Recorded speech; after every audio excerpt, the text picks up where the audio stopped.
Hi, I'm Drew Jones. I'm from Richmond Montgomery High School to tell you about Marbury v. Madison, which has just been decided at the Supreme Court. Today is February 24th, 1803. Some background of the case is that President Adams appointed 58 judges and justices to various courts before he left office. The appointments were valid and about to go into effect. However, before they could do so, the commissions had to be sent to those appointed. This task fell to John Madison, who, even though was recently appointed Chief Justice of the United States, continued as the acting Secretary of State at President Adams's request. While the majority of commissions were delivered, it proved impossible for all of them to be delivered before Adams's term as president expired. As these appointments were routine in nature, Marshall assumed the new Secretary of State, James Madison, would see they were delivered since they had been properly submitted and approved, and they were therefore legally valid appointments. On March 4, 1801, Thomas Jefferson was sworn in as president. As soon as he was able to, he ordered Levy Lincoln, who was the new administration's Attorney General and acting as Secretary of State until the arrival of James Madison, not to deliver the remaining appointments.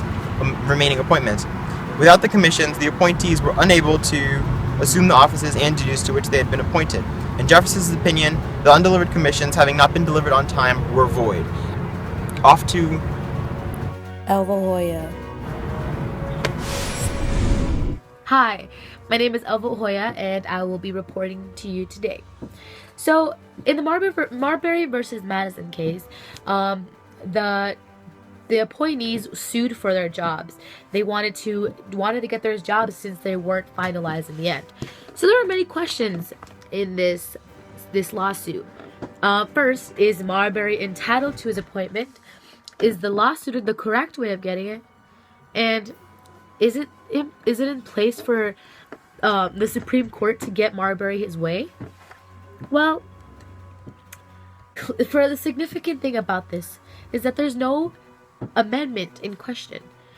However, the Article 3 of the Constitution was in question, where the role of the judicial branch is explained.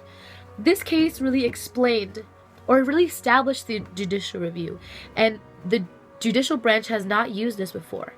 Article 3 of the Constitution explains the in-depth role of the judicial branch and its limitations. According to the article, the Supreme Court is supreme over all the Congress and can limit their power by declaring legislation unconstitutional.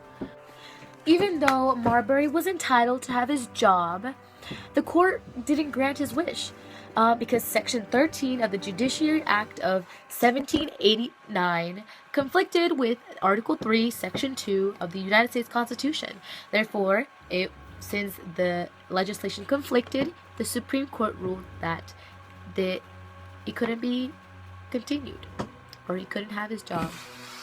And this is a very landmark case that will influence future cases. The court ruled that the new president, Thomas Jefferson, by Secretary of State James Madison, was wrong to prevent William Marbury from taking office as Justice for the Peace for Washington County in the District of Columbia. However, it also ruled that the court had no jurisdiction in the case and could not force Jefferson and Madison to seat Marbury.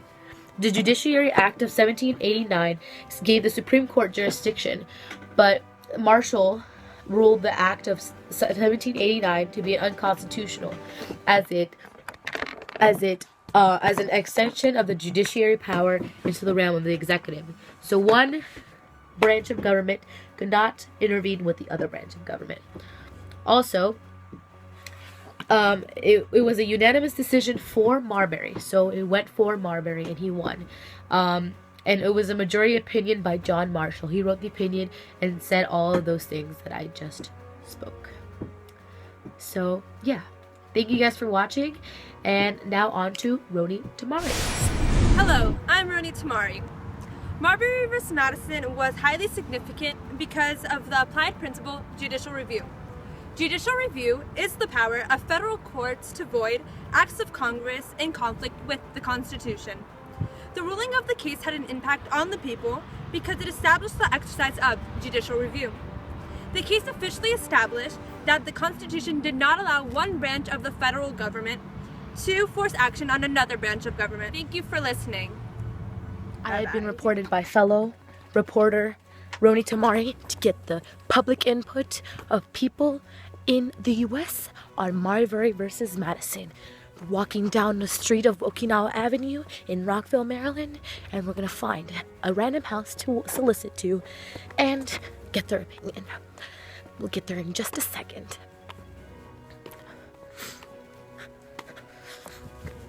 Gotta run there because this house is random.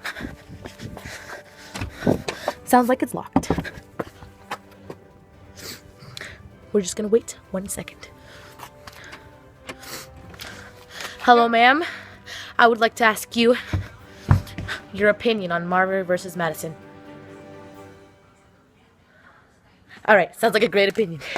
Thank you guys for watching. See ya next week when we talk about Roe v. Wade.